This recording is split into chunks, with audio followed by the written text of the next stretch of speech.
Good evening, everyone, and welcome to the open session of the regularly scheduled June 11th, 2025 board meeting. Roll call, please. Mr. Valencia? Present. Mr. Hollinshead is absent this evening. Mr. Lara? Here. Ms. Cabral? Present. Mrs. Cordero? Here.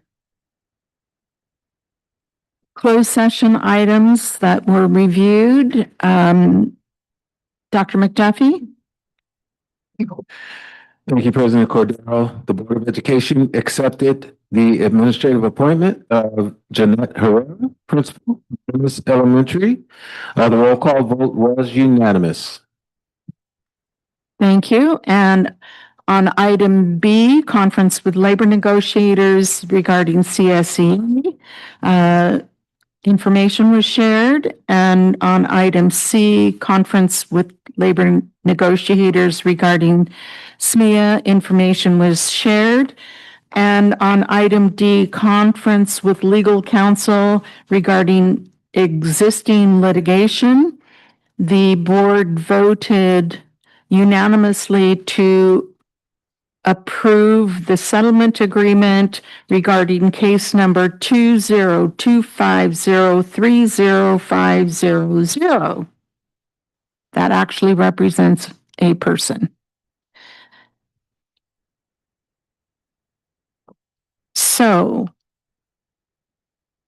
our interpreters, if I can find my papers here, for this evening are Sandra Carranza and Jesus Fuentes.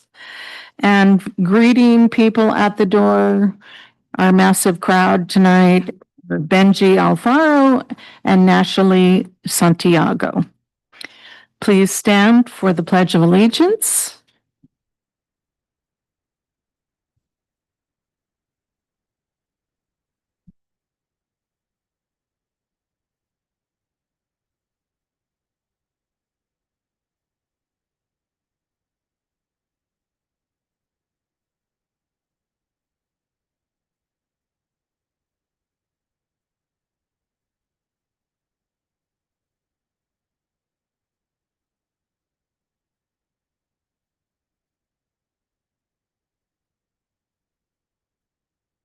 Public comment period regarding open session.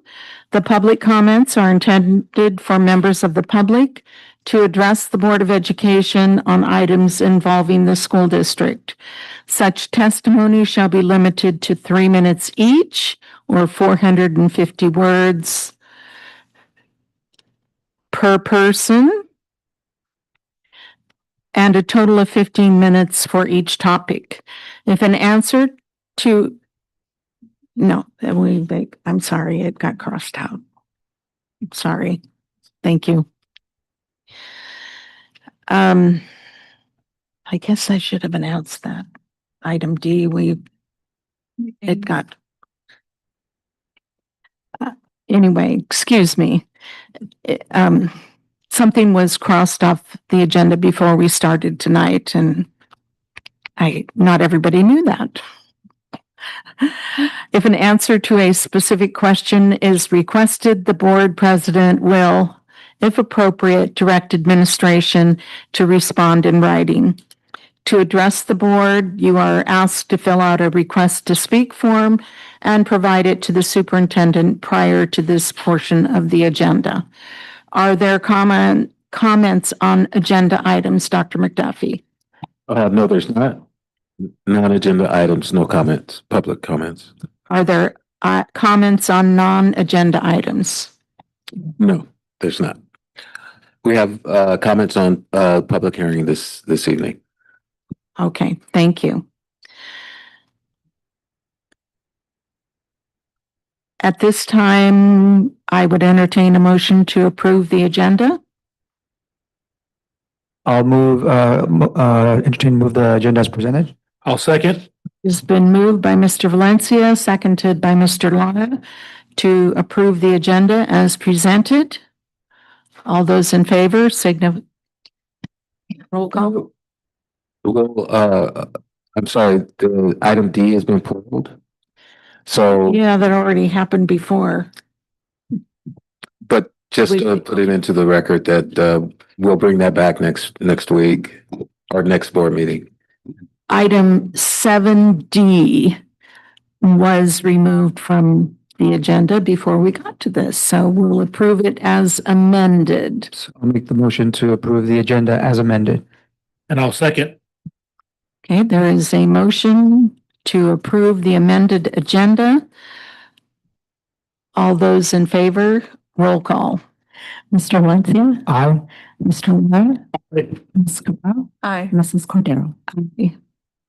Consent items. Actions proposed for the consent agenda are consistent with adopted policies and approved practices of the district and are deemed routine in nature. They will be acted upon by roll call vote in one motion without discussion unless members of the board request an item's removal from the consent agenda, in which event it will be taken up in the order indicated on the main agenda. Is there a motion? I'll make the motion to approve the consent agenda as presented. I'll go ahead and second.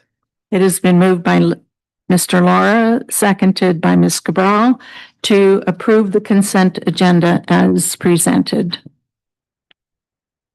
Roll call, please. Mr. Valencia? Aye. Mr. Laura? Aye. Ms. Cabral? Aye. Mrs. Cordero? Aye. Moving on to action items. Action item 11A, adoption of Amira as a reading difficulties risk screener. Good evening, board members, President Cordero, Superintendent McDuffie, Cabinet. Thank you for having me today to discuss with you the adoption of a reading difficulties risk screener. There is a new state law that was passed this year, SB 114, that requires all school districts to implement a new reading difficulties risk screener for all students in grades K 1 and 2 annually. This state timeline requires that we review and formally adopt this reading difficulties risk screener by June 30th, 2025, and begin the implementation of it in the fall of 2025. The state approved 4 reading difficulty risk screener tools at the end of December 2024, including Amira, In Class with Dibbles, Roar, and Multitudes. Of these 4, 1 did not include a Spanish version of the test and so was eliminated from selection right away. You can see the tight timeline as they were released in December and we had to go through a formal adoption and piloting season this spring prior to reaching our decision. So a little bit about the law. The purpose of this new law is to early identify any students who are displaying difficulties in learning how to read, and so they can have the appropriate support early on in order to promote early literacy. There is a desire to have equity in literacy.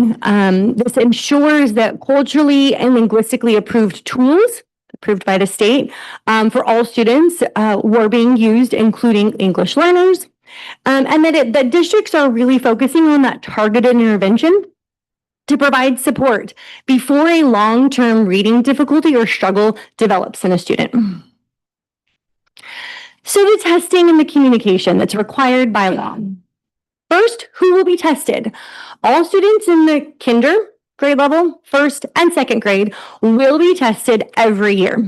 Students with an IEP or a 504 may be exempt. There is a flow chart that determines final exemption status. If they do have an IEP, you have to evaluate that further. And then students must be assessed in their primary language. Primary language is not identified or defined very clearly in the law, but basically dictates that the students' language they use most in the classroom should be the language that they are assessed in. When will this testing occur? So every year, the testing has to occur one time in the district. The state recommends that kinder assessments are pushed off so that they have adequate academic instruction prior to being assessed. So that will occur mid-year, at the end of January, beginning of February. First and second grade testing will occur in mid-fall, at the very end of October. All students new to the district who enroll in the district after the annual screening time must be assessed within 45 days of enrollment. And then finally, the state law also requires some communication. Districts are required to send out parent notifications prior to the testing, letting parents know what we're going to be testing for and giving an option for them to opt out. If they don't select to opt out, they're automatically going to be assessed.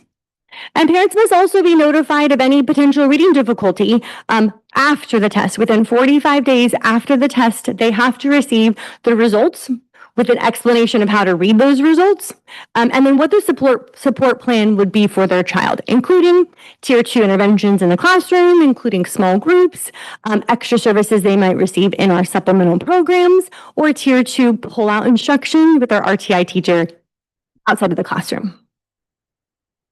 So how did we go through the process of selecting our reading difficulty risk screener?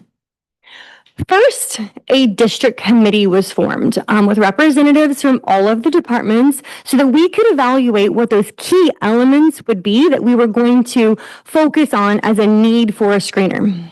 Was there a single sign-on for students? Did it talk to Clever and Aries? Was there a Spanish element? How easy was it for teachers and students to use? And those sorts of things. That committee developed a rubric. So we had a comprehensive list of elements that we wanted to consider in that rubric.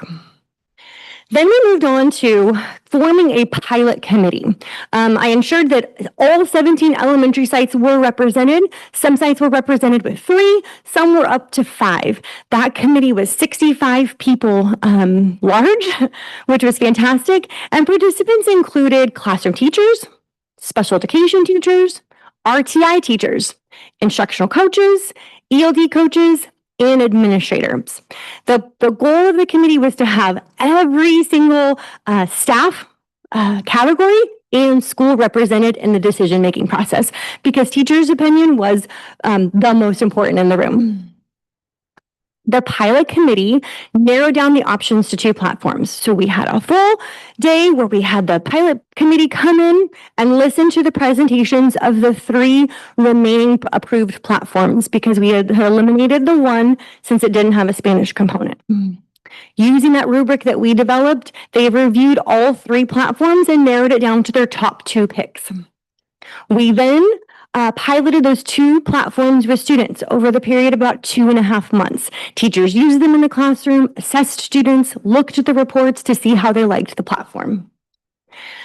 Then we had the pilot committee come back to share in groups and to the whole group their experiences, the highlights of the program, and other things that they wanted to consider, some of the difficulties that they encountered. We had them then submit feedback survey. 51 teachers and specialists responded to the survey. Then the district committee came back again to review all of the input, the verbal and the submitted input, all of the considerations that were shared, the constraints that we have in the parameters of our own system, and reach a final decision. So here are the key results from the feedback. The survey questions included: how easy was it for teachers to use? How easy was it for students to use? How did the teachers and specialists felt like this reading difficulty risk screener fit into their class time? Because that's always a struggle. How is it going to fit into class time? How easy was it to pull reports? Did they understand the reports? How was the parent report? And what did they think the alignment felt like with our current curriculum? Here are some of the results. 71% of participants said that a mirror was intuitive and easy for teachers to use. 75% said that a mirror would fit easily into class time. Then of the overall question, which product would you want to implement? 62% of specialists said that they would choose Dibbles, and 53% of teachers said they would choose to implement a mirror. That was an interesting distinction, and several teachers had asked me, are you going to separate the specialists from the teachers and review our feedback survey differently?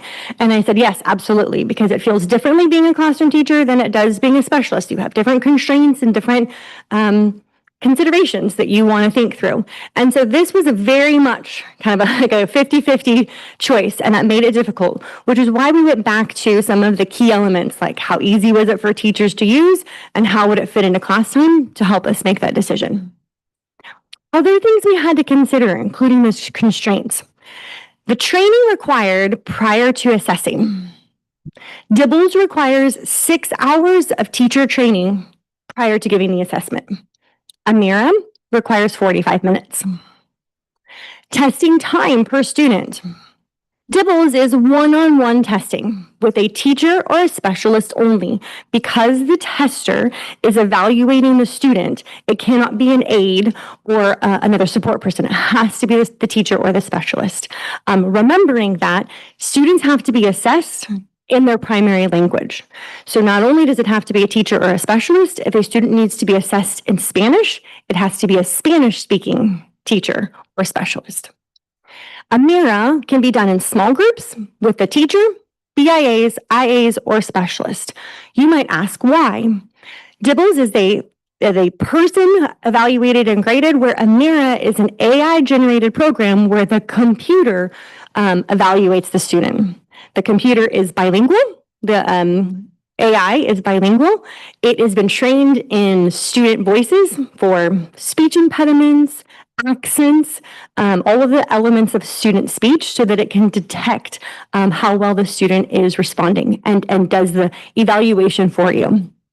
One of the questions teacher said, well, what if I don't believe AI? I know they're not always right. What if AI judges it wrong? So part of the platform also records the student as they're doing the test and provides a written report and the recording of the student. So if a teacher were to evaluate the results and say out of 30 students, I don't agree with these 8, or I want to look at these 8 a little closer, they could then listen to the recording and look at the judgment that AMIRA made and manually override it, or they could do a manual test themselves to override the system completely. So with all of those considerations, the final recommendation by our piloting and our district committee is to recommend AMIRA as our official adoption for our reading difficulties risk screener for the year, for next school year, 25-26. So with that, I would be open to answering any questions.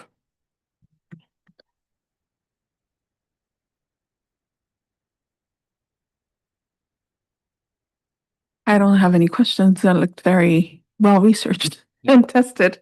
Thank you. Did the students have any feedback on if they like the one-on-one opposed to sitting in front of an AI microphone? You know, students are so flexible. No, I would say the biggest frustration, both teachers and students, were if the technology didn't work. So if they were trying to wake up Spot, that's what you do to check your microphone, they would get frustrated. But we've been working really closely with IT to really troubleshoot those points. And the entire IT team is on board to provide that support to our classrooms to make sure that technology is not a barrier. Yeah. Does the program itself, I need to think how I want to word this, have the ability to collate the information for a class and provide reports that show which students are low or need assistance in each area, or is that something that teachers will need to do? There are a variety of reports, and what I think you're alluding to is, yes, the program can separate students out and group them into small groups on like difficulties. So if these 5 students are showing the same error in sound identification, sound production, they would get the same tutoring skill, and the teachers provided with that feedback so they know how to support the students in small groups. So yes, it groups them and gives them the feedback that they need to provide that support. And there's also a tutoring element of AMIRA that we could also start to implement to see if that would be helpful too. Thank you. One of the concerns, I don't know if I want to call it a concern, but thoughts that I had in knowing that we needed to implement a program for next fall, was the issue of whether the assessment would need to be one-on-one, because I do understand how time-consuming that can be. And you covered that. And I think that, being able to do the small group and then still have the option to go back and review, whatever the results were, or to redo something, will make that a lot easier and more practical for teachers to use. Absolutely. You're expressing all of the concerns the teachers had in the room, which was great to have that teacher voice because they said the same thing. There's the time component, the ability to fit it in. So yeah, we addressed all of those. Thank you. And it is just a one-time at kind of near or sort of at the beginning of the year. There's not an end of the year assessment. No, it's a one-time screener annually, each grade, no matter if they had passed or flagged for reading difficulties. They still have to take it again every year. Kinder, first and second. Okay, thank you. Yeah. I think my question is kind of just to piggyback off of Mrs. Cordero's.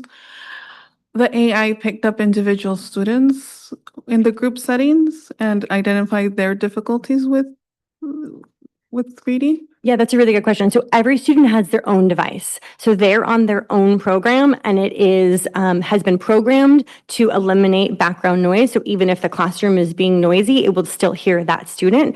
They give examples of how you should seat students. So they would seat them computers facing each other, so their voices are pointing away from each other in order to eliminate some of that extra noise. But the computer is just for that child, and so they would be doing the test on the computer with the interactions directly with them. Yeah. Any more questions? Is there a motion? I'll move that the Board of Education approve the adoption of Amira as a reading difficulties risk screener as presented. No, second. It has been moved by Mr. Valencia and seconded by Ms. Cabral to approve the adoption of Amira as a reading difficulties risk screener. All those in favor signify by aye. Aye. Any opposed? Motion carries. Thank you very much. Thank you. Moving on to 11B, and it would appear that you will continue in your current spot. I do. I have a little bit of a streak here for just a minute. Approval of contract for IXL supplemental math program. Absolutely. So our math program, our adopted math program is MSM for grades 6, 7, and 8. And early on in the adoption, a gap was identified in a missing element that students needed. That gap right now has been temporarily filled by IXL at the junior high level as a site-funded purchase. We are seeing, since it was a site-funded purchase, that there is some inequities in availability to students. Some elementary sites bought it for their 6th grade, many did not. So we're seeing that 6th graders are coming to junior high with a varying level of experience in this supplemental curriculum that has been helping the students. So we wanted to take a look at, one, was this the right product? 2, if it is the right product and everyone needs it, then we need to adopt it for all students. And so we developed a pilot committee with 6th, 7th, and 8th grade math teachers to take a look at what that need was. 2 products were reviewed. iReady Pro, which is iReady is our math curriculum for kinder through 5th, but they have an element of upper grade that helps diagnose kids. There's a diagnostic where it identifies their below grade level ability and gives them the help that they need to get up to grade level. IXL has the exact same platform. They're very, very similar in nature and offer the same sort of elements. So after testing out both products and doing a teacher vote, teachers voted for IXL. And so we're adopting this, paying for it as a district license in order to make sure that it's equitable for all students. So every single 6th grader will have access to this now, as will every 7th and 8th grader to fill that gap. And so that's why we're bringing it to you as such a large contract because it is becoming one as opposed to several small site purchases and increasing that equitability for all of our students. Questions? Is there any cost savings for purchasing it district-wide as opposed to per site, or not so much? That's a really great question. And so luckily we have an amazing negotiator in Brian Mickey. And so by taking it on as a district license, he was able to negotiate down the price, get us a little bit of a discount, in addition to ensuring that he has access to all of it. It'll help our reports go easier, turning things on and off easier, because instead of having all of these individual accounts, we'll now have one account. And so not only a cost savings, but an ease in implementation as well. Thank you. Any other questions? Is there a motion? I'll make the recommendation that the Board of Education approve the contract for IXL as presented. I'll second. It has been moved by Mr. Lara, seconded by Ms. Cabral, to approve the contract for IXL as presented. All those in favor? Aye. Any opposed? Motion carries. Thank you.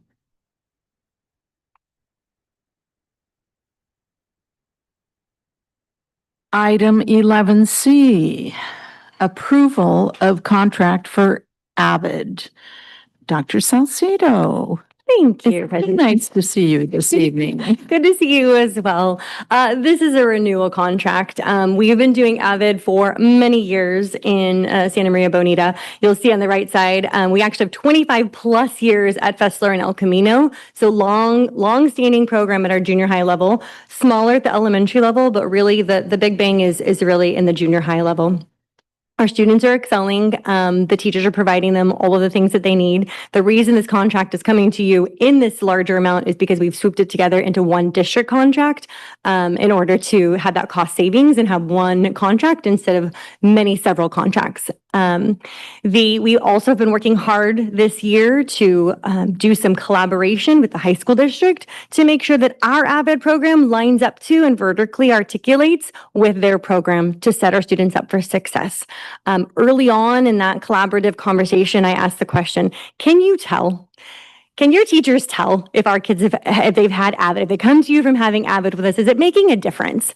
And the teachers empathetically said, absolutely. We can tell which students had Avid at your schools and which did not. They come to us more prepared, more organized, ready to learn. And that was the feedback that I needed to say we need to keep doing this program. So we're excited about continued collaboration with the high school district to ensure that our program is as robust as it needs to be. And we're going to kind of tighten that up so we can get some the high school kids are coming down to work with our junior high kids in tutoring, and our junior high kids are able to go visit the program at the high school to link up that Avid connection. So that's what we've been doing for several years, and we're just trying to make it better and better. But that's why you're seeing this contract. It's one district contract.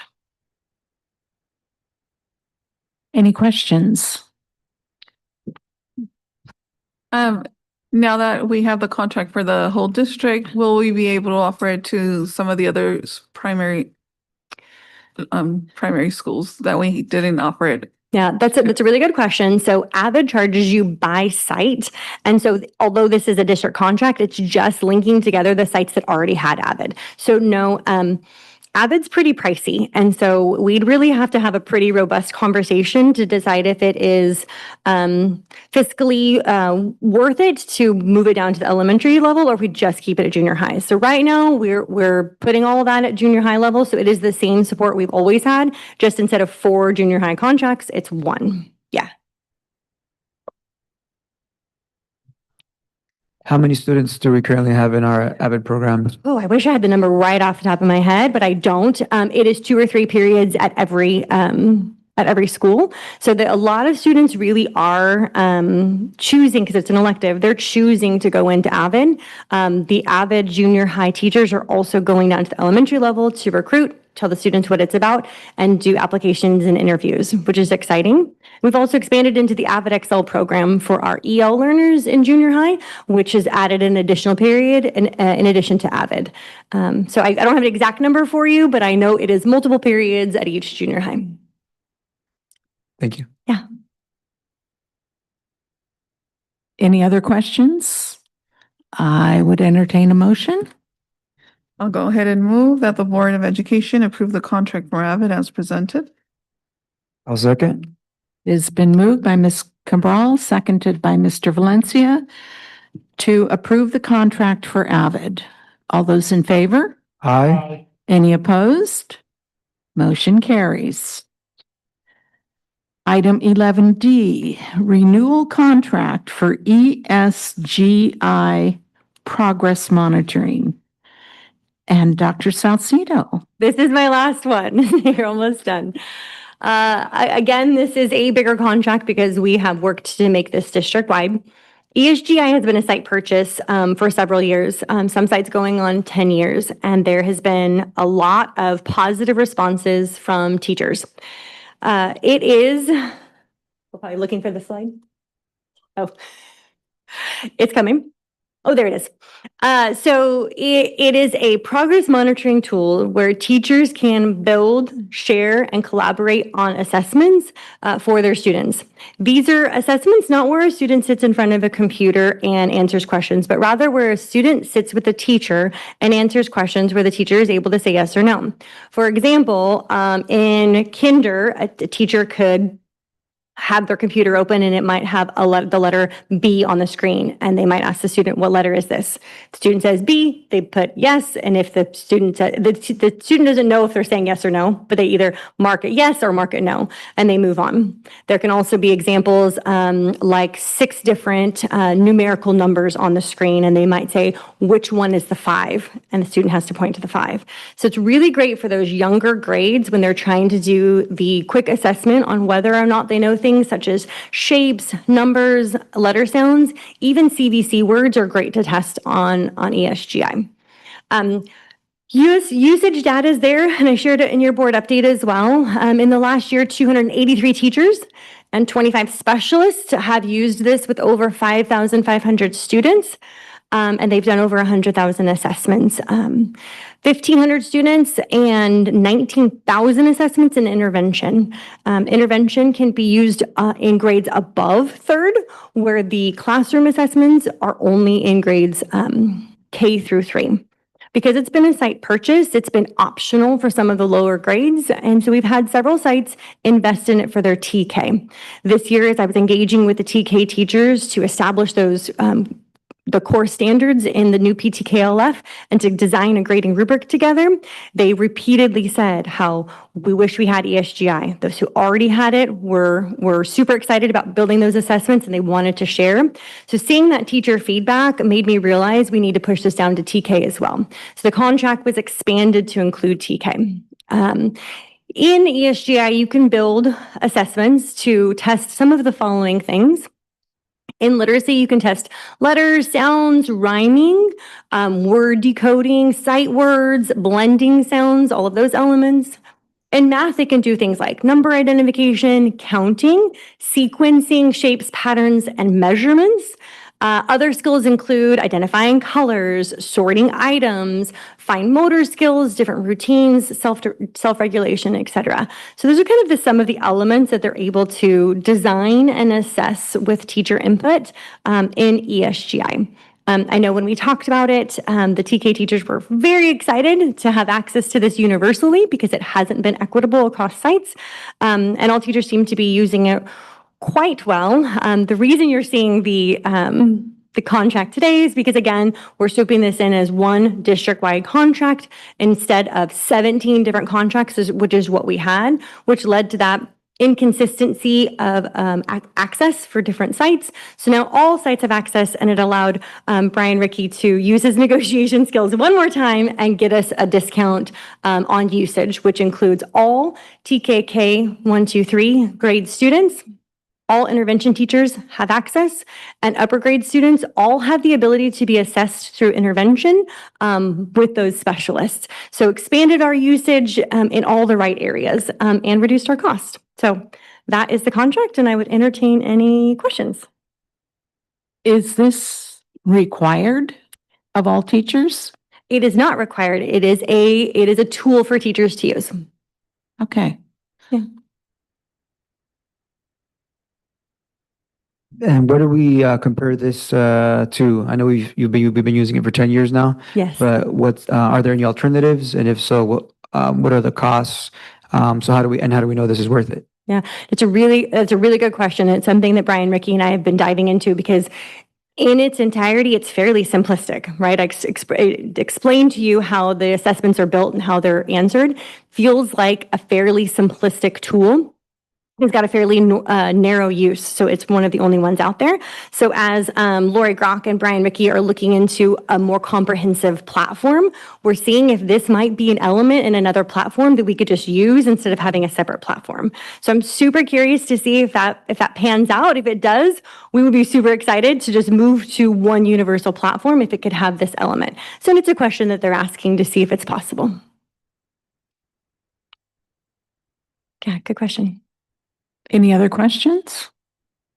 Comments? Is there a motion? I'll make the recommendation that the Board of Education approve the contract for ESGI progress monitoring tool as presented. And I'll second.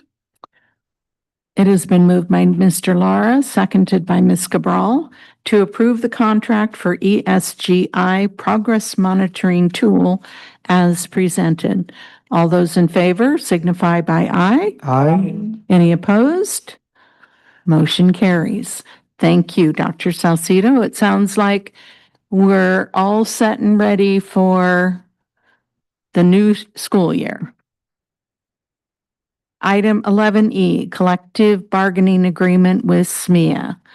Dr. Bland. Good evening, President Cordero, board members, Dr. McDuffie, cabinet, and audience. I am happy tonight to bring to you and present the revised Articles of 2, 5, and 6 of the 2023 to 2026 agreement between Santa Maria Bonita School District and the Santa Maria Elementary Education Association, SMEA, for adoption by the Board of Education. Also included with the revised articles tentatively agreed upon are the Appendix A through I, which includes the tentative agreement regarding financial settlement for adoption by the Board of Education. Administration also presents the public disclosure for proposed collective bargaining agreement in accordance with AB 1200, Chapter 1213, Statutes 1992, AB 2756, Chapter 52, Statutes 2004, GC 3547.5. In accordance with the requirements of Government Code Section 3547.5, the superintendent and chief business official of the Santa Maria Bonita School District hereby certify that the district can meet the costs incurred under the collective bargaining agreement with the Santa Maria Elementary Education Association during the term of the agreement from July 1, 2025 through June 30th, 2026. And before you move on to anything, I just want to also take this moment to thank SMEA and their negotiations team and all the hard work and the collaboration that we had while we went through this process. It was a really good collaborative process, and we thank them for that too. All right. Public comment is not regarding this. Okay, all right. Any questions? Yes? Questions, just a comment. I also want to commend the collaborative process with our teachers and our district staff. That's something over the last couple of years that we've been very mindful of, is working on our relationship, our trust. And so I am glad to see that the negotiating process went, relatively smoothly as far as I understand, and which is what brings us here at this time. So I want to thank our SMEA negotiators as well as our district staff for doing that in a collaborative manner. Thank you. Is there a motion? I'll go ahead and move that the Board of Education adopt the 2023 to 2026 collective bargaining agreement. Is that right? 23 to 26? Yeah. Agreement with SMEA as presented. And I'll second. It has been moved. I guess we But- do have a question. 2023 to 2026? Yeah, because it's the whole bargaining agreement. It's the financial settlement is for this, for the 25-26 year, but it's for the whole, yes, the revision of the whole agreement, yeah, Mhm. of that part, yeah. Okay. So we're good. We're good. We don't want to go backwards or anything. No. Okay. It Okay. has been moved by Ms. Cabral, seconded by Mr. Valencia. That's with a question mark. Did I hear you second? Yes, I second. Okay. To adopt the 2023 to 2026 collective bargaining agreement with SMEA as presented. All those in favor signify by aye. Aye. Any opposed? Motion carries unanimously and with gratitude. A lot of pages to turn.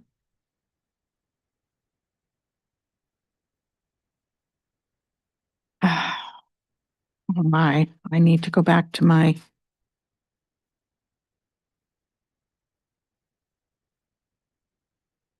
Moving on, possibly to item 11.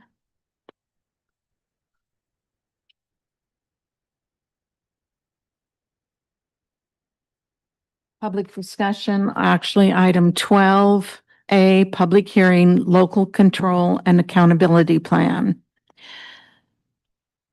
At this time, the Board of Education will conduct a public hearing in regard to the local control and accountability plan, LCAP. Any person wishing to comment may do so at this time.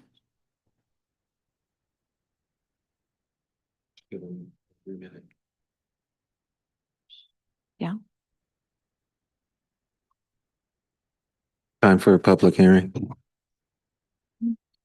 Actually, with public comment, I don't think it's, you stand up and walk to the microphone and make your comment. I'm sorry. You say anyone can go up to this time. Anyone who would like to make a public comment regarding the local control and accountability plan. This is a public hearing. Oh, we're starting officially. That's good. Keep going. You have 3 minutes. Yvonne Duran. Yes, sir. Good evening, board members, Dr. McDuffie, audience. My name is Yvonne Duran, and I am the chair of the SMEA LCAP committee. Per Ed Code 52060, the governing board of a school district shall consult with teachers and local bargaining units of the school district in developing their local control and accountability plan.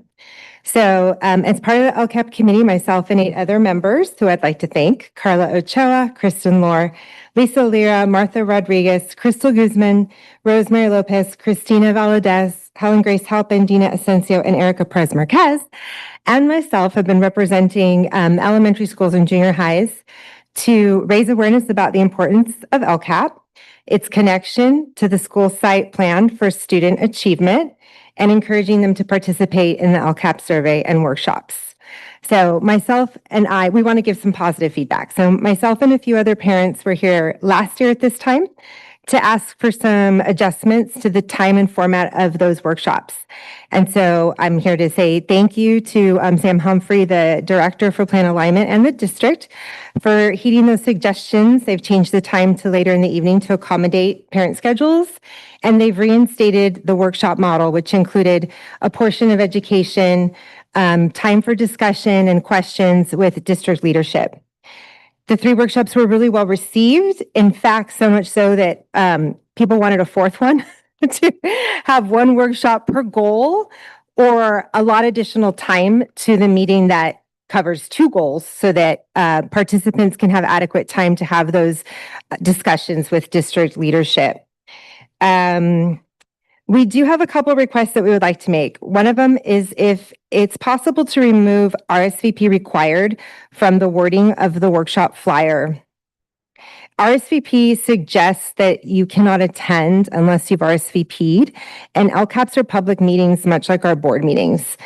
We want to remove barriers to participation, and we don't want members to think, or any staff or community member to think they can't make it if they couldn't squeeze that RSVP into their busy lives.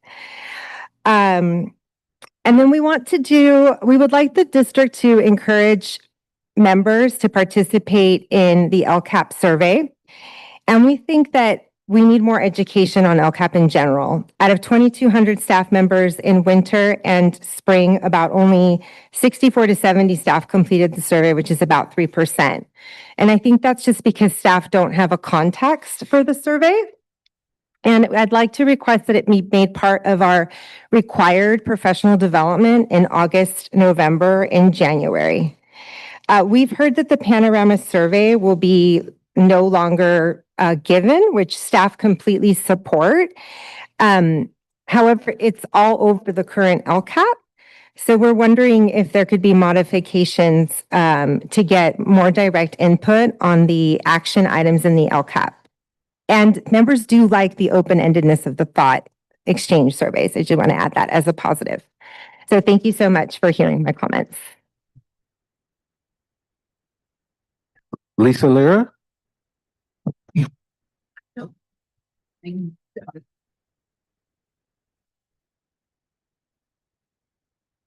Good evening. My name's Lisa Lira, and I teach ELA and ELD at Ariana's Junior High.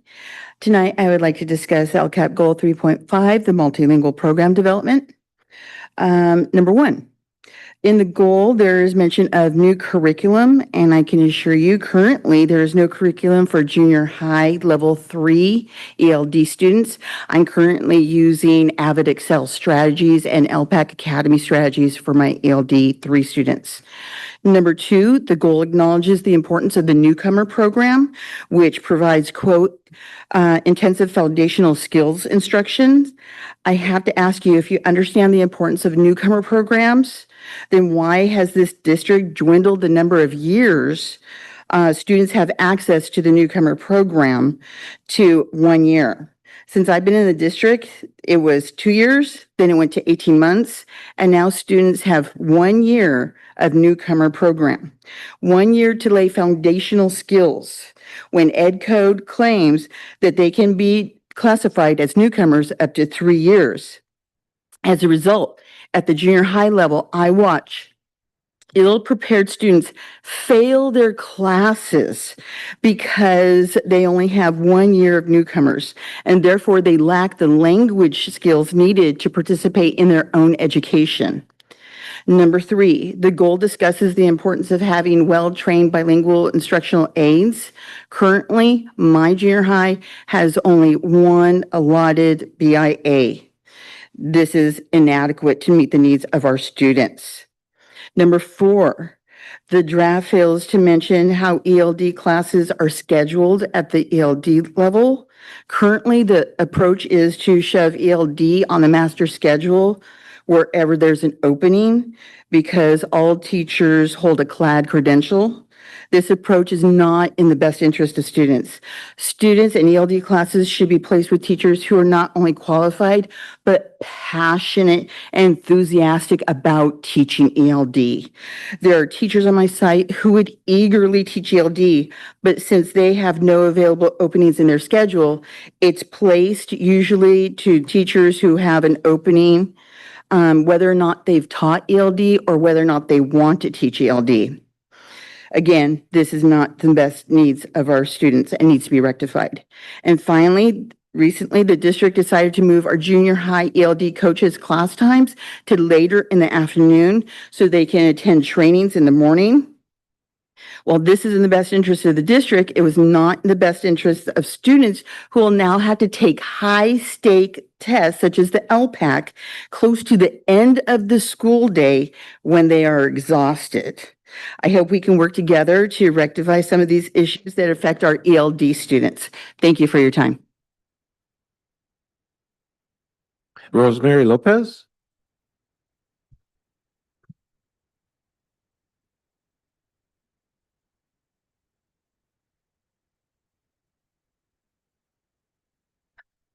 Good evening, board members. My name is Rosemary Lopez. I'm the ELD coach at Fessler Junior High School, and I'm here tonight to talk to you about the need for more bilingual instructional aids at our junior high schools. This need is acknowledged in the proposed LCAP on pages 90 through 91. Under the additional concentration grant funding section, it states, quote, "The district will continue the services of the BIA and use the 15% supplemental concentration grant funds to provide one full-time bilingual instructional aid to each junior high school to support newcomer students for the 2025-2026 academic year," end quote.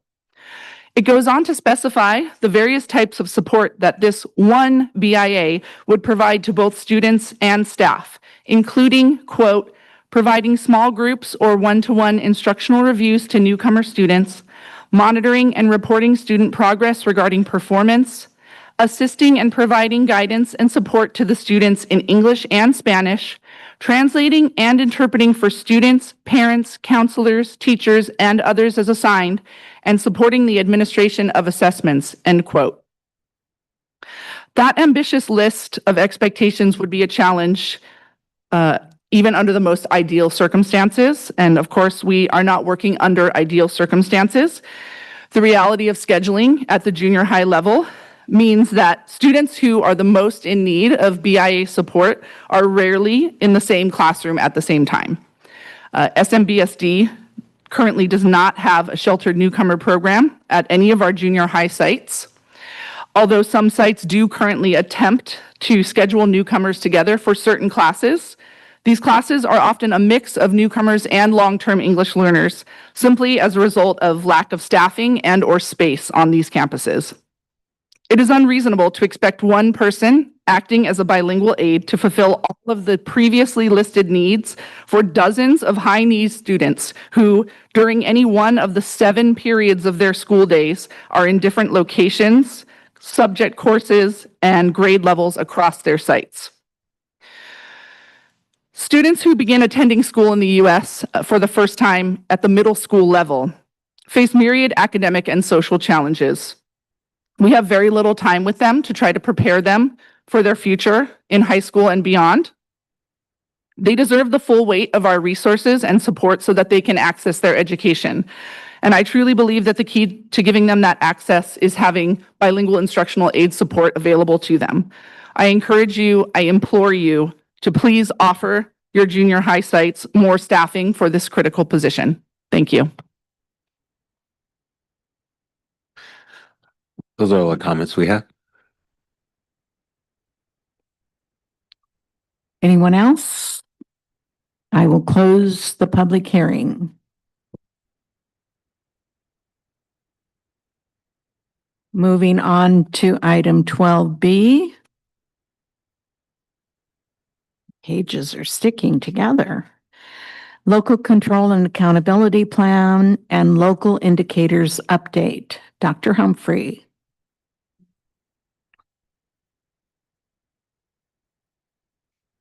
With reference sheet for you here.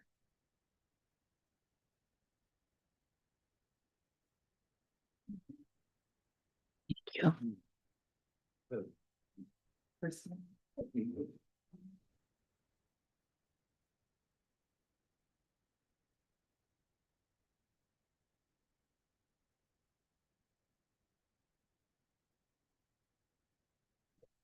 Evening.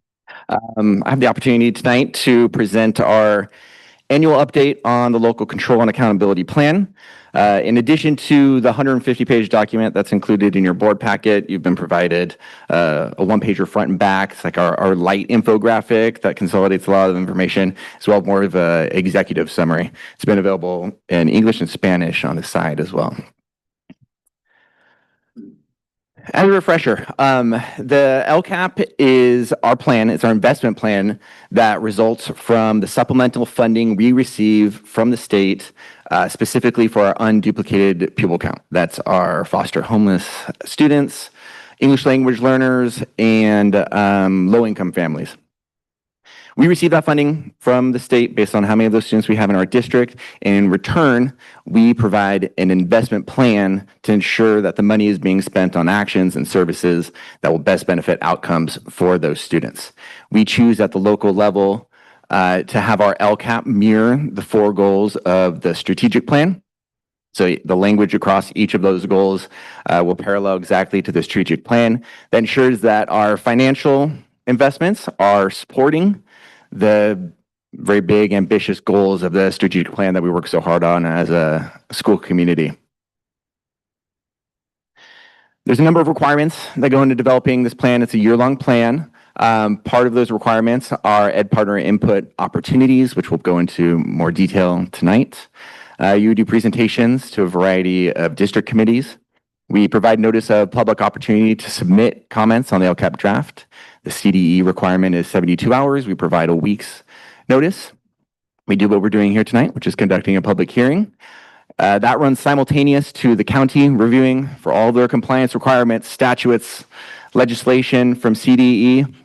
And then ultimately, by the end of June, you must have adopted an LCAP to be able to provide for final authorization and approval to the county prior to June 30th to ensure those funds are available for the upcoming year. Tonight, we're going to focus on really the meat of the LCAP, 3 major components. That's engaging our ed partners, the goals and actions, increase and improve services. So start with engaging our ed partners. It's a year-long holistic process. We look to do as much outreach to as big of a diverse spectrum as ed partners for their input to help guide potential investments for this plan.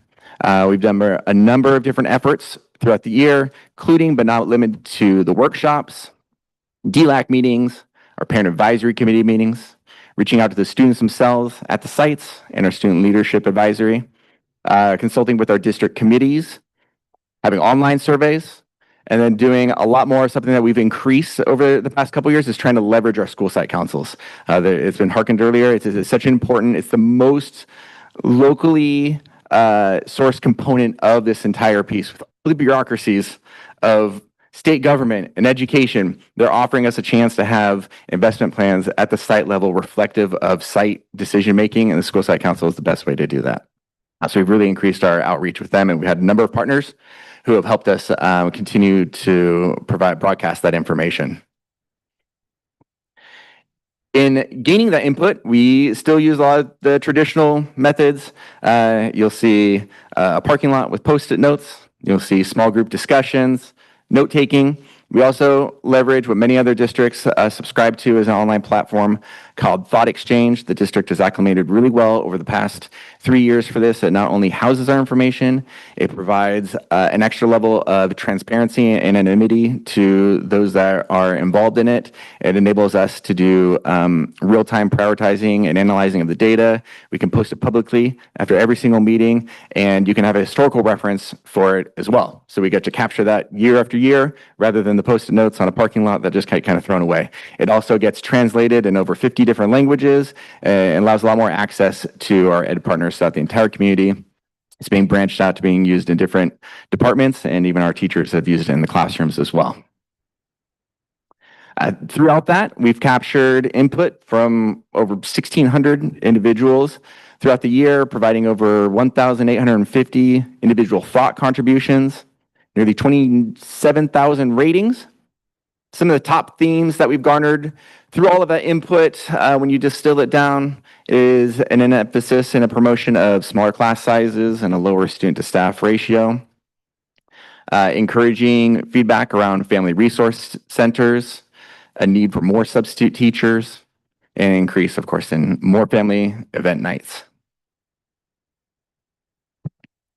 We've also continued to increase our outreach for students over the years. We visit our junior high sites. They're very well acclimated to anytime you put a QR code in front of them. They do really well. We're getting increased input from our students. We work with our student leadership and a committee around what's turned into a new tradition where we go visit them. We spend an entire session with them. They get to use Thought Exchange to be able to identify some of the top thoughts within that group. But then we do the extra step of an exercise of providing them SMBSD dollars. We've heard here before that many of the students that you're presenting to you might one day be sitting in your seats. And we want to try and teach them some of this ideas when so many things are important, when there could be priorities across the spectrum for a school community. When it comes down to funding, a dollar comes out to a finite amount and you need to be able to invest. So they're given $100 in SMBSD dollars, different denominations, and then they're given the top 5 ideas from Thought Exchange, and then they get to prioritize. You want to put $100 in more field trips, and that's you're all in on that. Or you want to distribute it equally because you thought every idea was good. And it's just a really great workshop that also shows them some of the process that we go through. Some of the top rated thoughts from our students are they want more field trips, they want better food options. This also opened up a good window towards helping them inform them around our supplemental funds. And while there's a lot of autonomy and there's a lot of flexibility in LCFF, there's different buckets of money that have allowability for it. But it's also a good option, an opportunity when we do these feedback sessions to provide this information to other departments as well. So their feedback's not gone unheard. And then an increase in school event nights for them as well. Also another priority that was surfaced. Well, the heart of this work is done locally. The compliance and keeping our system safe and making sure that we're doing all the operations and all the fun stuff that goes along with it is done very much in a very close partnership with the county. We meet with them at least once a month on this, more as we get towards this point of the year. It's also done in collaboration with the state, federal government. We get to go to fun webinars put on by other county offices of education going through requirements and statutes and legislation. We stay as apprised as possible with evolving CDE requirements.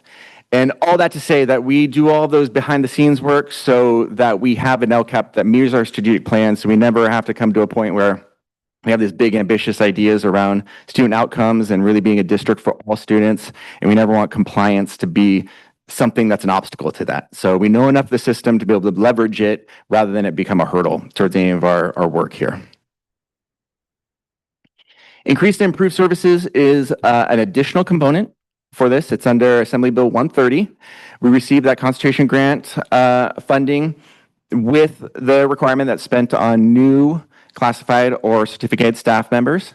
And we leverage that money for the very important positions of our bilingual instructional aides are funded through that concentration grant, response and intervention teachers, and elementary counselors, all funded through those additional fiscal services.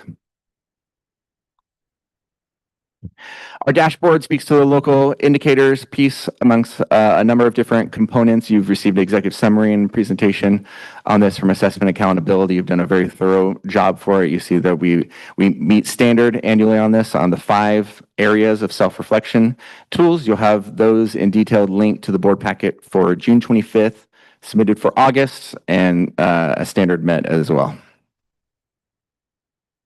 Now into the goals and actions.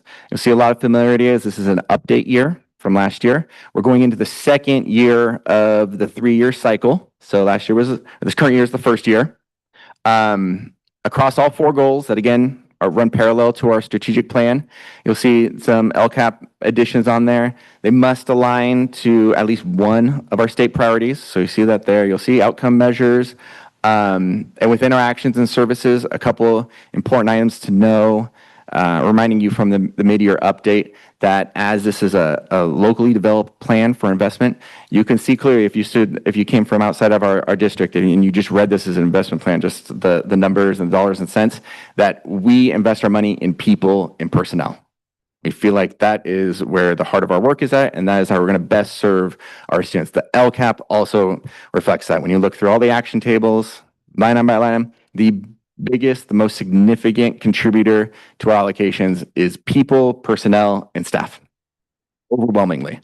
To the point that we have almost the entirety of our ongoing allocation is towards staff members. There's a couple of things to be able to note here is when we put staff members into the LCAP at what year, we're putting them at the salary that they had at that year. With stepladder salary schedule, they continue to increase and make more money. That's not always at pace with the allocation of the LCAP. So we continue to fund people, and we have a number of positions in the LCAP. You'll see that across all 4 different goals on here, starting with the first goal with our family engagement. You also see some highlights on there in the new cycle of some of the actions and services that are either new, more likely expanded from for this upcoming year, things and as a result of ed partner engagement, parent education programs, also a high need to continue to put investments towards our trilingual and bilingual translators so we can ensure that we're meeting the needs of our increasing Mixteco population. In goal 2, again, priorities, outcome measures, staffing, common theme throughout all 4 goals. And you also see an increase in investment here for professional learning. That includes work towards our strategic plan and making sure it gets down to the site level, as well as our Bright Futures project. Goal 3 for our instructions and facilities for inclusive learning experiences. You see big ticket items that are not staffing, including our supplemental programs and materials, our technology infrastructure. But then you also see important staffing in here, custodians, budget tech. You also see one of our biggest investments that's continued to be expanded upon, direct result of ed partner engagement and consultation, was the development of our multilingual program. The amount of staffing in there, their initiatives, their efforts, that's all supplemental funded through the LCAP out of this goal. And finally, in meeting our students' academic and social emotional needs, we will nurture the whole child. Critical staffing members in here, from our library and media clerks to our student supervisors and assistant principals. And then you also see increase in investments for junior high elective courses and offerings in response to the ed partner engagement around college and career readiness, and then increased funding for field trips and student leadership opportunities.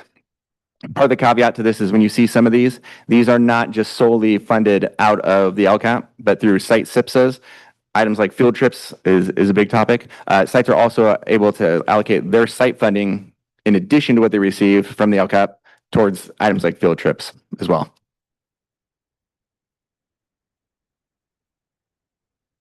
Our next steps are to coordinate with Dr. McDuffie and provide a public response to the comments at public hearing.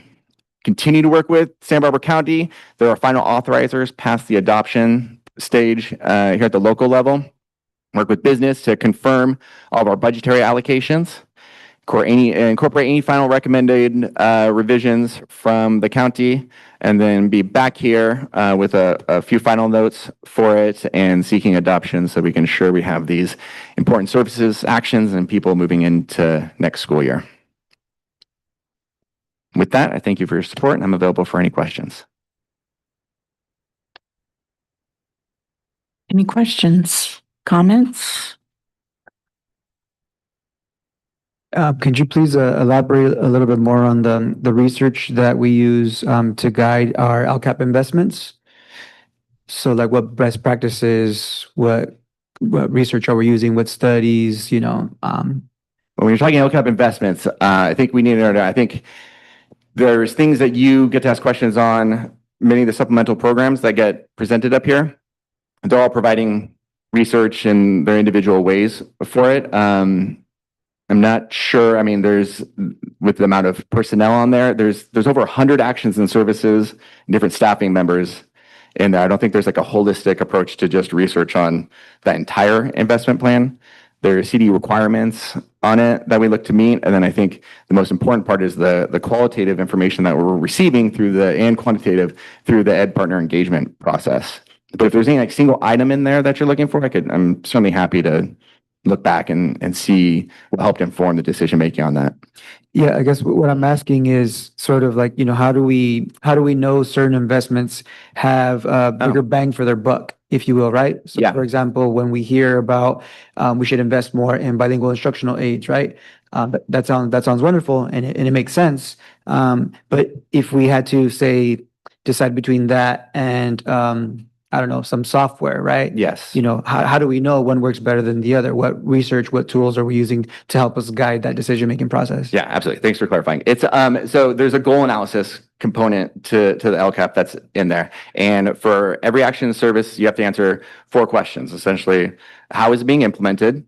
How are you measuring the effectiveness of it? Are there any material differences between what was allocated and what was spent? It's important to know we overspent because of this much, or we underspent because of X, Y, and Z to help inform. And then the last, are there any significant changes you see up and coming? I think the two parts that'll be most helpful in whatever action or service you're looking for is how are we measuring the effectiveness? So that's question number 2 across every single action in the service we respond in there, which is how you get to 150 pages pretty quickly on this. And then every single goal also has anywhere from 5 to 8 different metrics that are tied to that goal of how you're measuring the progress. So it could be things as simple as like in goal number 1, there is the Williams report, or in other goals were attached to the dashboard, NWA map. So every single action service is aligned to a metric to be able to allow for progress monitoring.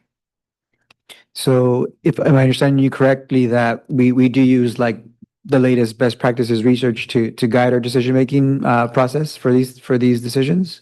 Yes, and I think what's important is trying to tie each of these actions and services in our decision-making to student outcomes, to make sure that's producing student outcomes in there, and that's part of the whole process for it, yes.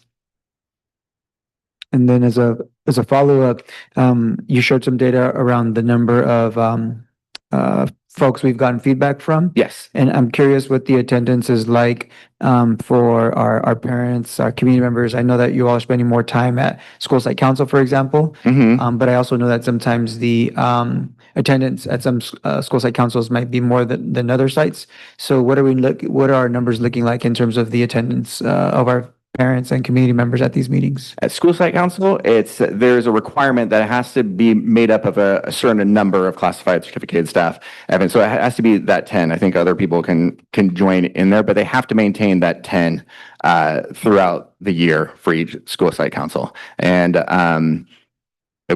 we have areas of improvement for having regular attendance of those 10 throughout the year. I think a couple of contributing factors for that is as fun as compliances to do on an evening.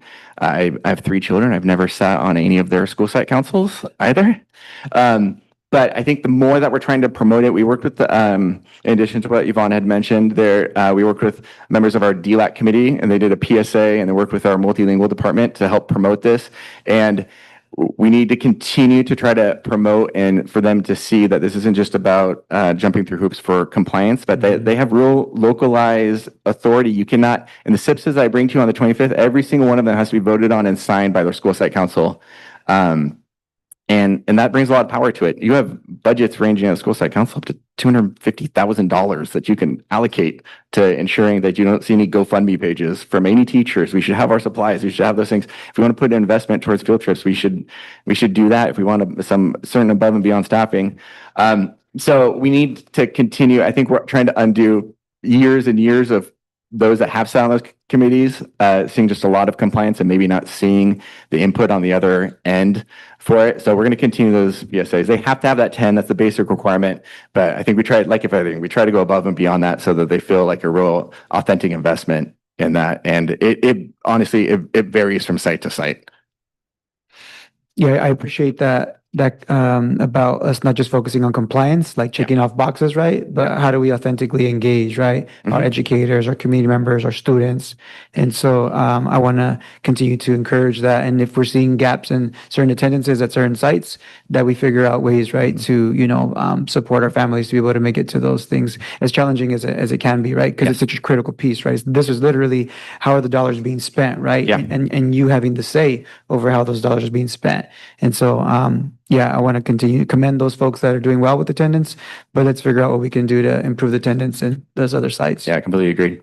And then I also wanted to just, I appreciated seeing from the students, they're talking about field trips. That's something that I've continuously brought up, right? Is the importance of us ensuring that our students have access to college field trips as an example. So it matches what I've been hearing from students and also what I have as a priority myself personally. And then also we've heard from students better food options. I want to thank our food service workers. I know they do, a great job with what they have. But I also know that there's other communities that are finding more farm to table options.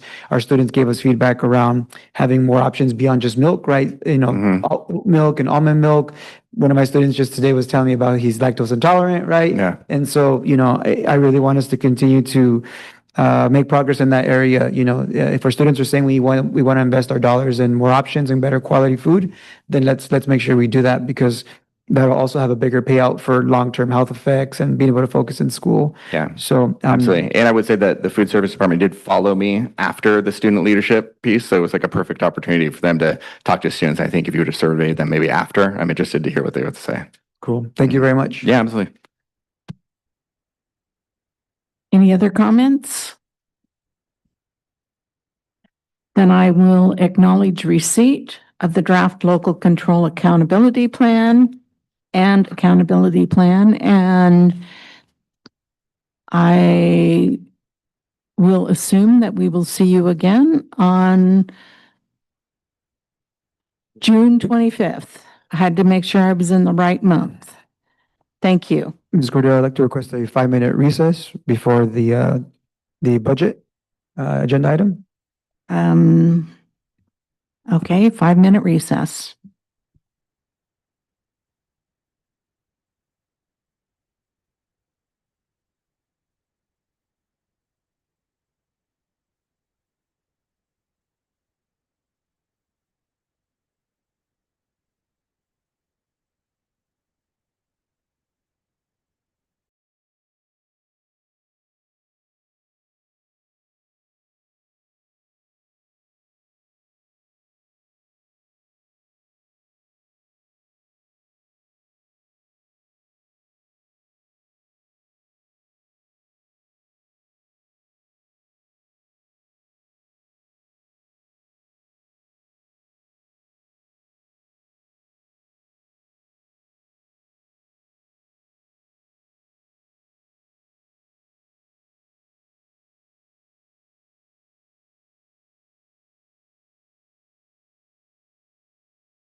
in session, and we will continue with item 12C, public hearing on the 2025-26 budget.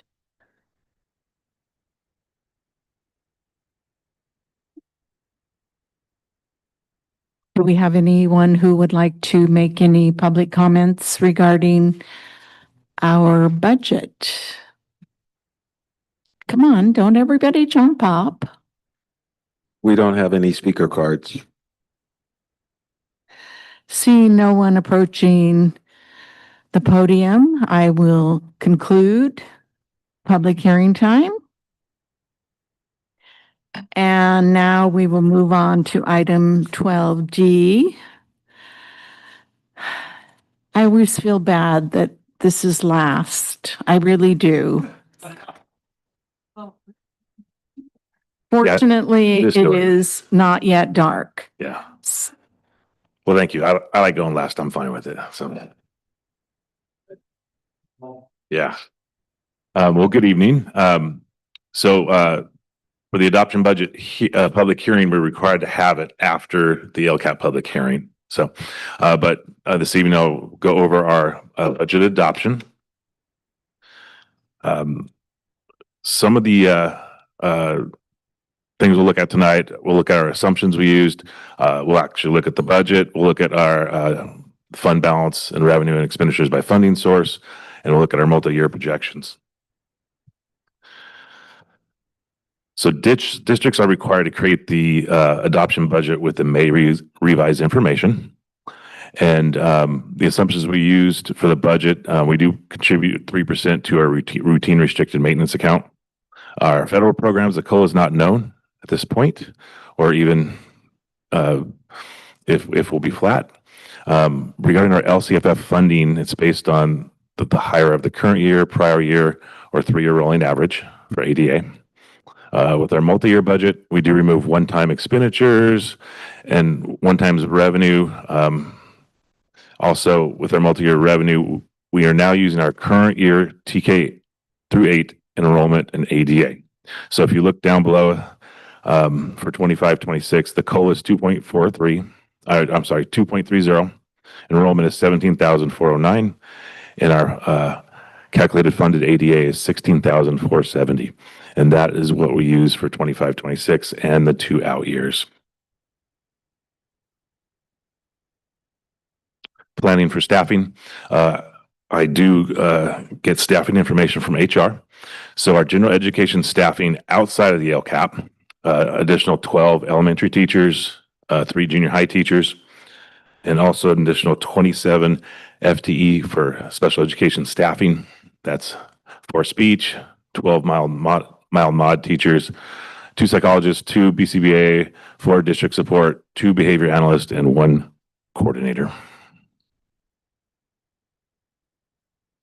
Salaries and benefits. Our step-in column is calculated for certificated at 2.66% and for classified at 1%.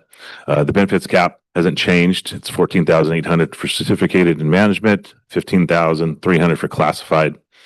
And then we do get our statutory rates updated from the county office.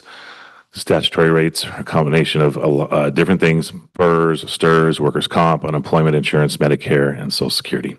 So you add all those up together, and that's your statutory rate. And so for certificated, it's 21.738%, and classified, it's 35.648%. So when I say statutory rate, what is that? Well, it costs additional dollars on top of someone's salary to employ them. You know, we have to pay into STIRS, PERS, Social Security, things like that. So if a certificated employee was making $100,000, it costs an additional 21 to employ them. It's $121,738 plus also the benefits cap. It's just not their salary. So themes from the May revise. So the big picture, California is now the 4th largest economy in the world. It's moved up one. Last year, California was the 5th. We're just behind the U.S. as a whole, China, and Germany. Federal policy, especially on tariffs, will have a negative impact on the state budget. So it's forecasted tariffs will affect California at 27% compared to 2024 of tariff rate of 2.4%. The entire state budget, the governor had to address a $12 billion budget deficit. So you use a combination of reductions, borrowing, funding shifts, deferrals, and then expenditures that would only be activated if sufficient revenue materialized.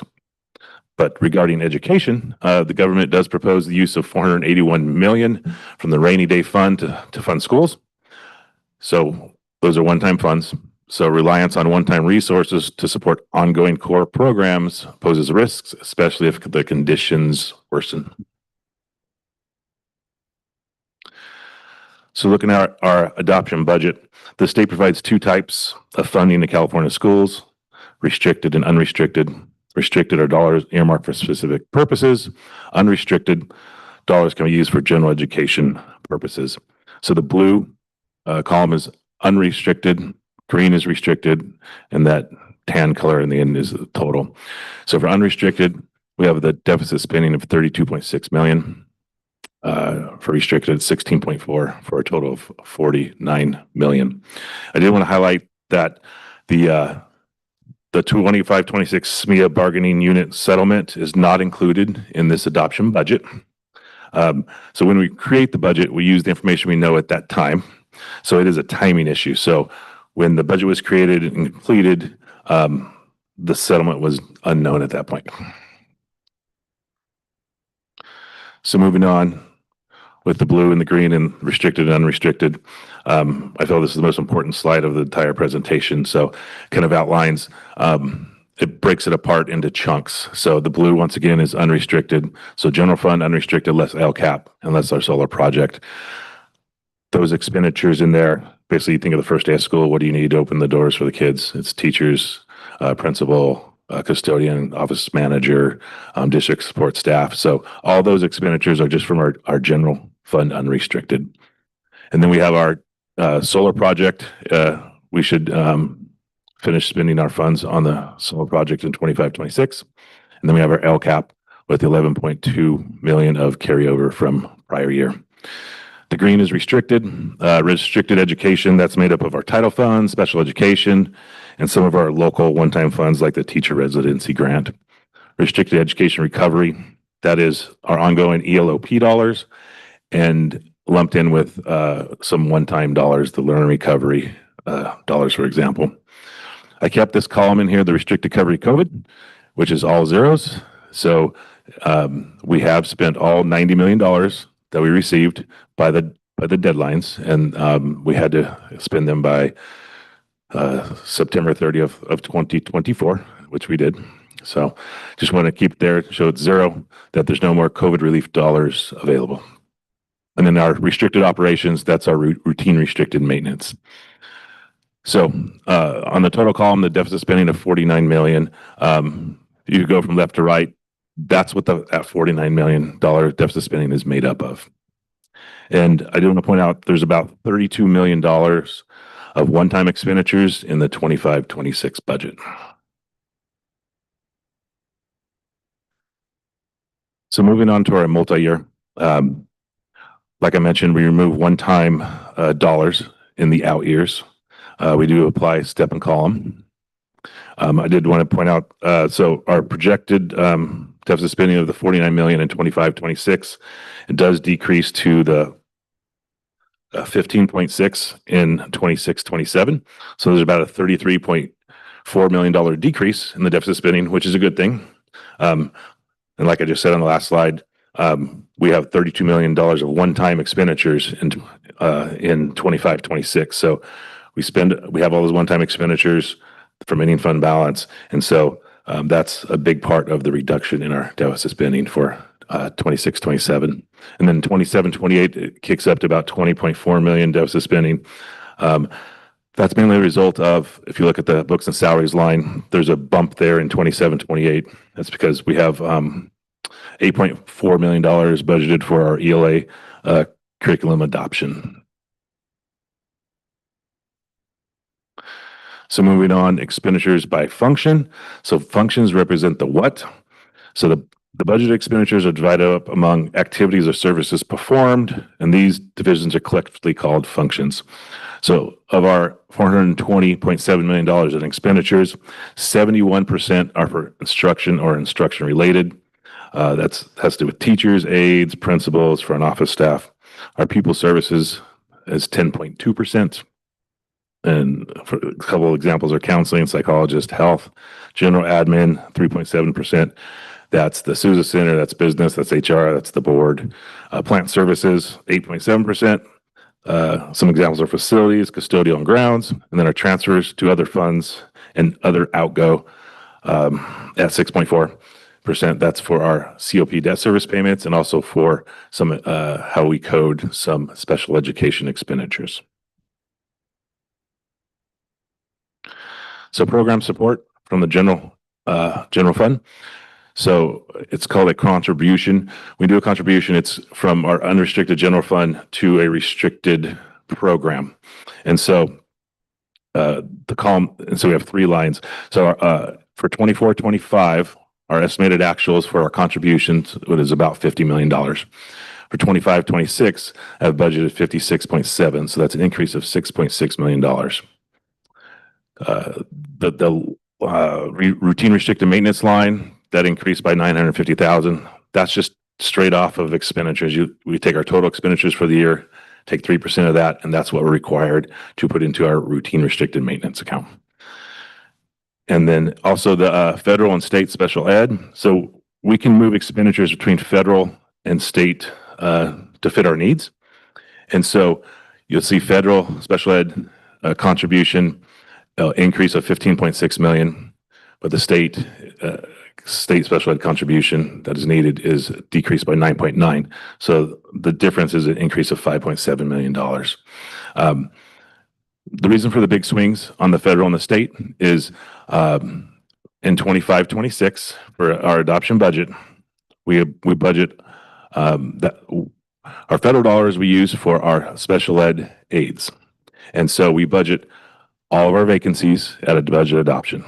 And so we have 395 FTE for special ed aides. We have 111 that are filled FTEs, and then we have 284 vacant. So we budget all those vacancies at budget adoption. And so that's why there's an increase from 24-25 to 25-26 of a contribution that's needed is to cover the budget for those vacancies. 24-25, the estimate that I have is 13.2. Those are kind of actuals, right? So we haven't over this year, we haven't been able to hire those aides, anything like that. So our actual expenditures are less, and so less of a contribution is needed. On the state side, that's where we pay for our contracted services. So we only budget for action of service once. So if we budget for special ed aides, salaries, we don't budget also them for contracted services. So if we can't hire them, then that's when we go to contracted services, and the contracted services costing increases. So I want to pause right there. There's a lot of information. If you have any questions on this slide. Okay. All right. So disclosure and justification of any fund balance greater than our 3% reserve requirement. So this is it's been a requirement now for a decade. Basically states if you have any fund balance greater than your 3% required reserve, you have to state what that dollar amount is above the 3% and why you have it. Your any fund balance greater than 3%. So this is the breakdown for every year. I'll just look at 25-26. We have a fund balance of $43.4 million. We subtract out our 3% of 12.6. So we needed to substantiate $30.7 million. Down below is the why. We have a set aside for our curriculum textbook adoptions, set aside for COP debt service payments, and also set aside for the 25-26 SMEA salary and benefits settlement since it wasn't in the budget. So lastly, what is not included in the adoption budget? These things, we don't have enough information yet, but but I'll probably be back in August with a 45-day budget revise, and we'll all have information on these items. So Learning Recovery Emergency Block Grant, there might be additional funding coming to us. Student Support and Professional Development Discretionary Block Grant. Long name, but basically this is just a discretionary block grant. You can spend funds on whatever you want. Could be about $5 million. We'll see if they cut it. We'll see if they add to it. There's also a TK-12 Literacy and Math Coach grant, and also the literacy screening. We get have continual dollars for that. And then locally, the community schools grant of the $30.6 million. That's not in our adoption budget. I don't have enough guidance from the CDE. I need budget codes. They give you the budget codes so you can budget the 30.6, and that hasn't been released yet to me. So that's why it's not in the budget. And lastly, other items for consideration. Our property and liability insurance increased by 23%. Statewide, the average is 22%. So we're kind of right there, one above. There is a deferral of our June apportionment into July, into the next fiscal year. The Education Protection Account, that funding expires in 2030. Our EPA dollars are $34 million for 25-26. So if by the year 2030, if those additional taxes aren't extended, then the state will have to come up with a different funding source to get us those $34 million. And then lastly, President Trump's proposal on the 2026 budget. It's not, any information on that is not in my adopted budget. So what's next? So will the economy take the state revenue? Will the legislators support the governor's proposals? And I'll return on June 25th for the budget, for the adoption budget after the LCAP is approved. So with that, I can answer any questions. Mr. King, I heard you mention that the settlement for the SMEA collective bargaining agreement was not in the expenditures. Did you highlight for the board that it's set aside in fund balance and called out in that document? Yes, right here on the very bottom, that $2.9 million set aside for the SMEA settlement. Yeah, thank you. And it's also within the forms of our adopted budget so that users reviewing the budget itself, not just the spreadsheet, can also see it. Yes.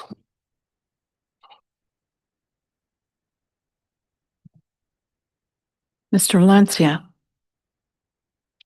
So yeah, this is a lot of figures, right? As usual, it's the number overload.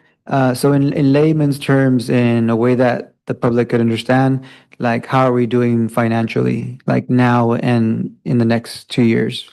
So we're reliant on the state for 88% of our revenue. Okay, so the rest is property taxes. But we are doing fine. We can meet our financial obligations in 25-26 and in 26-27 and in 27-28.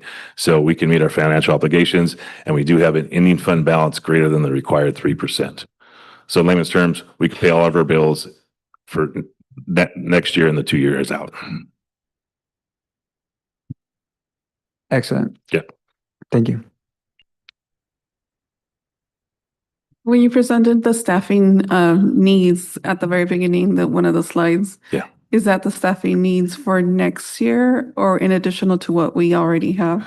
It's an additional staffing we need that's for 25-26 compared to 24-25. Yeah, additional. Yeah. Any other questions or comments? Hearing none, I will acknowledge receipt of the review of the budget reserve requirements and the 2025-26 budget study session, and direct administration to bring the 2025-26 budget item back for action to our next regular scheduled board meeting. So thank you, Mr. King. Thank you. And a lot of unknowns at this point. All right, that brings us to the end of our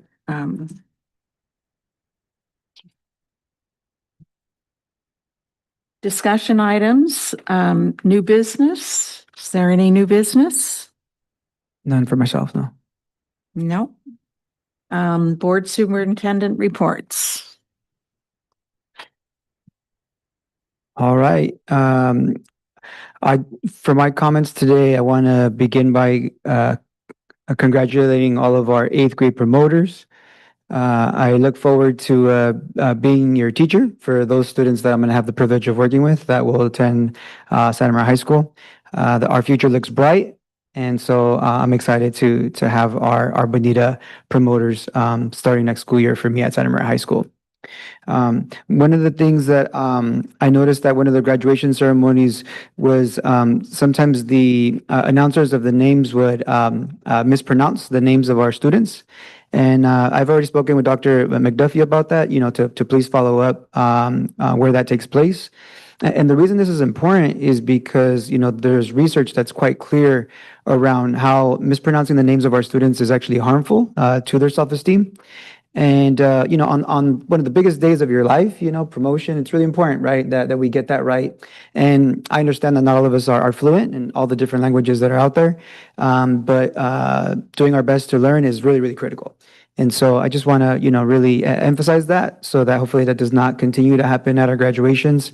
I can share that at my experience at Santa Maria High School, when that was taking place, what we did as a solution was we made sure that the people that were announcing the names were fluent in Spanish predominantly. But if there's also like languages that are in Arabic, for example, if a student, has other languages that those staff members know how to pronounce those names correctly. I did see some of our students at graduation like cringe, when their names were read incorrectly. And that also makes me cringe, right? And so I know that that's not done with any ill will, right? I know that's not, any, malice, but I can assure you that the consequence is still nonetheless, quite hurtful for our kids. And so let's make sure we get that right. And this is for all of our staff, right? This is something that's a learning opportunity so that we can all honor our students. I want to read a letter that I just received today. My heart is really heavy because of the increase of ICE in its separation of our families and of our students. And so as much as I'm filled with joy of the promotions, I'm also my heart is really aching. It's been really on my mind, really weighing really heavy. And so I want to read a letter that was written encouraging local electeds to join in the signing of this letter. So I'll be sharing this letter with Dr. McDuffie so he could pass that along to our school board. I've already signed this letter individually, but my hope is that the board will join me in signing this letter as well. So let me read it aloud. It's titled Elected Official, quote, Stop the Raids, quote, letter, sign on. This is the sign-on form for a letter from elected officials of all jurisdictions in California. The letter will be sent to President Donald Trump and distributed widely to the press. Each signer is encouraged to share the letter with their local press and with their networks. Please feel free to share this sign-on letter with your elected colleagues. Date, June 11, 2025. The letter is to go to President Donald J. Trump at the White House, 1600 Pennsylvania Avenue, Washington, D.C., 20500. The letter is addressed regarding elected officials oppose ICE raids and militarization of Los Angeles. And the letter begins, President Trump, we, the undersigned elected officials representing communities across California at all levels of government, write to express our united and fierce opposition to your administration's ICE raids, military escalations, and the terrorizing of our neighborhoods. In recent days, our constituents witnessed armored vehicles, federal agents, and military personnel flooding local streets. Innocent families were woken by raids. There are credible reports of warrantless detentions, indiscriminate arrests, and the use of crowd control weapons on unarmed civilians. Los Angeles is not a war zone. Our neighbors are not enemy combatants. And the overwhelming response we are seeing from your administration is a profound misuse of federal power. We condemn the use of military assets to intimidate immigrant communities and provoke unrest. These actions erode civil liberties, deepen distrust in government, and put lives at risk. We demand an immediate end to ICE raids that are being conducted without transparency, warrants, or regard for due process. The immediate access of all detainees to legal counsel, the immediate withdrawal of the federalized National Guard and Marines from the Los Angeles area, respect for the sovereignty of the state of California and its local governments, and the constitutional rights of all people to due process. We will not stand by while our communities are traumatized and our First Amendment rights are trampled. We demand that you respect both the law and the dignity of those who call this region home. Sincerely, the signers of the letter. And for me, this, also hits particularly close to home because we know that ICE raids are taking place here in Santa Maria. We know that it's separating families, the children that we serve, the families that we serve. So this is not just happening outside of our county and outside of our state. I know of cases also where our families are attending regular immigration appointments. And then as they're attending their regularly scheduled appointments with immigration, they are being detained. And so this is taking place for the students that we serve and their families. And it's happened already more than once. And so what I'm requesting is that our district send out ongoing information to our families about what's occurring and ways that we can unite around this issue to protect our families and how we can protect each other. And I want us to go beyond just, putting some information on a website. I want us to be more proactive. I know that information has been sent out to our leadership at different school sites, but I want to make sure that all of our families have access to information because we're an educational institution. And so our families put a lot of faith and trust in us to get accurate information about what's happening.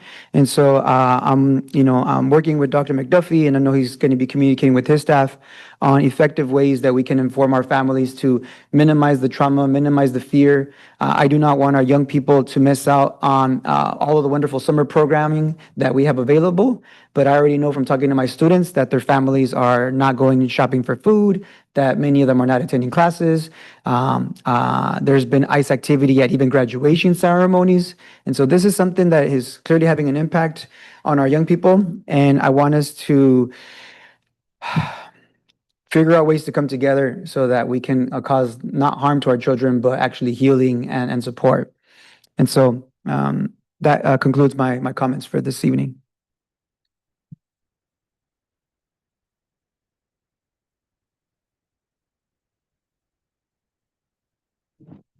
Nothing same. I attended the promotion yesterday afternoon. Congratulations to all our promotees.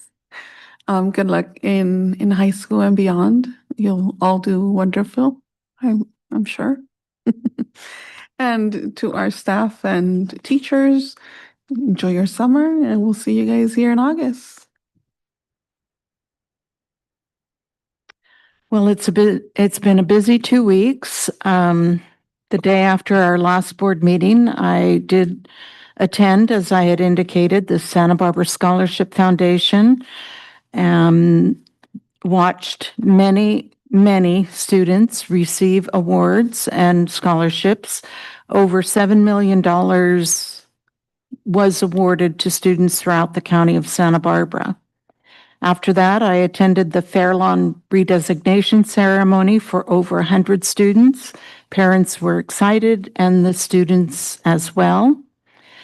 The student leader presentations last Friday at the Sousa Center were exceptionally well done.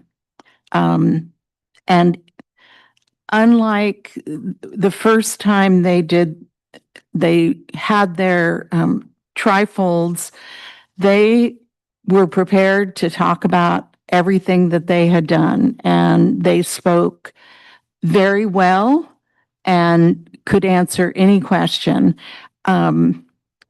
I would have liked to have heard every single one of them, but because they were so talkative, I didn't quite make it around to all of them. Fessler Awards Day was another big success, a lot of very happy students. I went to a couple of sixth grade recognition ceremonies this year, one at Alvin and one at Ontiveros. And again, students were very happy and feeling proud of their accomplishments and had lots and lots of words of encouragement from not only the principal, but their individual teachers. The reception for our district retirees was well attended, and anyone who felt comfortable speaking into the microphone really thanked the district and expressed their appreciation for the years of work that they had done and how important it had been to them. So it was very positive. We had our last meeting for the Santa Barbara County School Board Association, where everyone just shared mostly about their end of the year activities. A couple of districts are still looking for new superintendents and other personnel.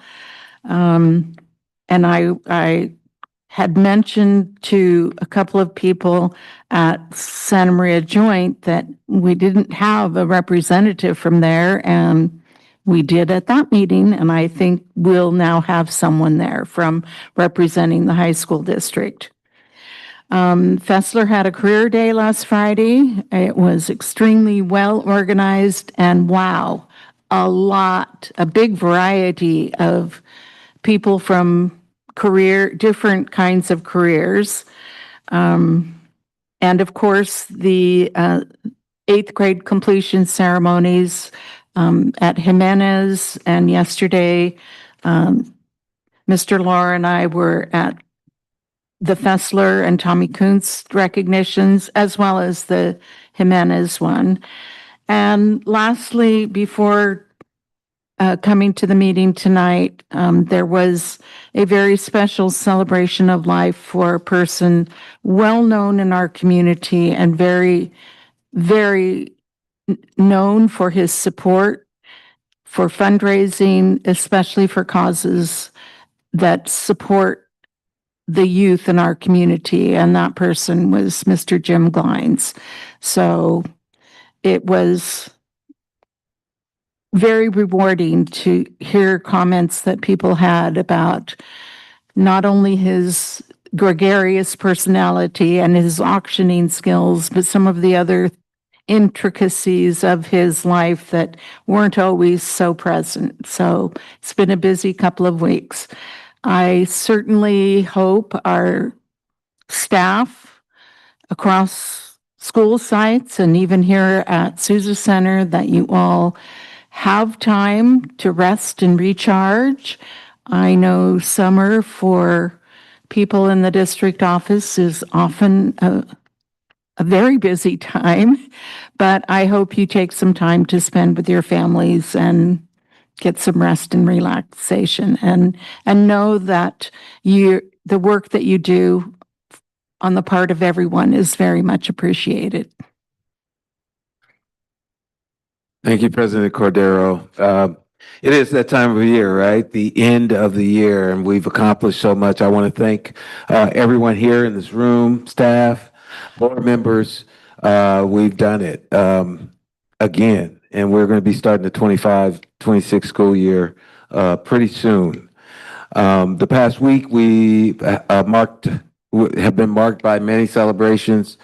President Cordero, you've mentioned many of them. Eighth grade promotion ceremonies, Monday at Jimenez. It was a joy to see the promotions for the Ford Junior High School. Santa Maria High School proudly hosted El Camino and Arianas Junior High, while Pioneer Valley welcomed Tommy Kuntz and Fessler Junior High Schools. Huge congratulations to all the students stepping up and stepping out to high school. and their families as well, who've supported them every step of the way. Your achievements are a testament to your hard work and perseverance. Also want to take this opportunity again to thank our staff for this invaluable participation, for their invaluable participation and feedback throughout the year, especially concerning the study conducted, the baseline study that was conducted by Arinda. Their participation and insights have been crucial to educational services as they work and complete plans for our Bright Futures project. We're excited to share the full details of this initiative with everyone before the start of the school year, and we believe it'll pave the way for even greater things for our students. Finally, I wish everyone a wonderful and restful summer. Take this time to recharge and enjoy your time with your loved ones. We look forward to seeing you all back next year, inspiring our students and remembering our mission, which is that each and every student will flourish, discovering their passion and purpose, exercising self-determination, and developing the skills to reach their maximum potential. That's all I have. Have a good night. Is there a motion to adjourn? So be it. Ms. Cordero, can you please announce the next board meeting? I will do that, yes. The next regular board meeting will be June 25th, 2025. Motion to adjourn and second. All those in favor say aye. Aye. Motion.